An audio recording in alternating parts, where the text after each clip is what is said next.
A noción de vulgarismo é sempre discutível nunha lingua, é aliás bastante discutível, moi discutível.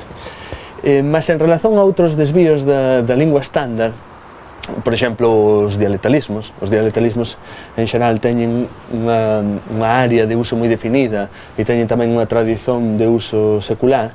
En relación a este, por exemplo, ou outros desvíos da lingua estándar, o vulgarismo caracterízase por estar un pouco espallado por todo o territorio e por caracterizar a lingua das persoas que non dominan o estándar, quer dizer, que non foron escolarizadas ou que teñen un uso, un coñecimento deficiente da lingua estándar, non?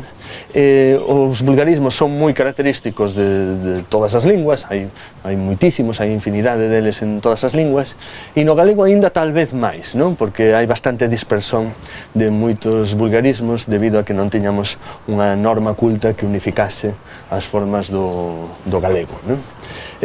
Pois podría porvos moitos exemplos, non? Eu, por exemplo, cando era pequeno, decía sempre tarreo, con A, non? E despois, só cando cheguei á escola, comecei a dicer e a escrever, sobre todo, terreo, con E, non? Ou decía queixón, con E, e depois, cando cheguei á escola, aprendín que era caixón, con A, non? Pois deste tipo de vulgarismos hai en todas as linguas e, insisto, no galego especialmente, non?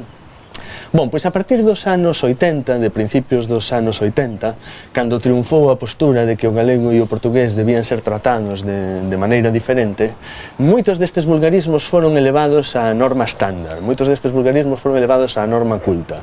En xeral, nesa altura, pensábase que estes vulgarismos caracterizaban o galego en relación ás outras linguas ibéricas, non? Nomeadamente o portugués e o español, e especialmente o español. O español era o referente da oposición do galego naqueles momentos, entón estes vulgarismos considerábase, bon, que eran diferentes ás formas que tiña o español na lingua culta e, por tanto, eran moi característicos do galego. Mas non é ben así, non? Nin era ben así, nin é ben así. Realmente, moitos destes vulgarismos que tiña o galego tamén os tiña o castellano e tamén os tiña o portugués nas súas linguas populares, non? Vou vos por un exemplo. A partir dos anos 80 nós xa aprendemos na escola que se di para a segunda persoa dos pretéritos perfeitos tú contestaches ou tú fixeches con ese final, mas estas formas conviven na rúa, aínda convivían e conviven coas formas tradicionais, coas históricas, coas etimolóxicas, que son sen ese, tú fixeche e tú contestache. Estas formas tradicionais e históricas coinciden coas do castellano ou as do portugués culto, sen ese. Mas tanto no galego como no portugués, como no castellano popular, estaban moi estendidas e están aínda moi estendidas as formas con ese. Por tanto, non eran características do galego en relación ao castellano e ao portugués popular, mas naquela altura pensábase que sí, entre outras cousas, porque había un coñecimento bastante deficiente da dialectoloxía das outras linguas ibéricas, non?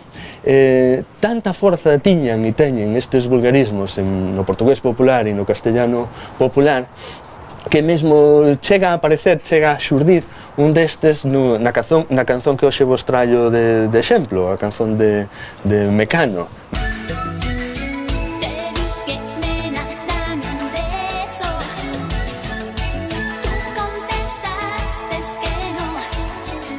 E un contestastes que prácticamente se converteu nun emblema de como un erro pode aparecer nun contexto en que non é esperado, non? Con isto eu non quero dicer que estes vulgarismos ou estas formas populares sexan menos lexítimas que as formas cultas, que as formas etimolóxicas, que as formas históricas, mas si me serve para refletir sobre, e penso que nos debería facer refletir a todos, sobre o grau de artificialidade, digamos así, con que se construiu a distancia entre o galego e o portugués moderno.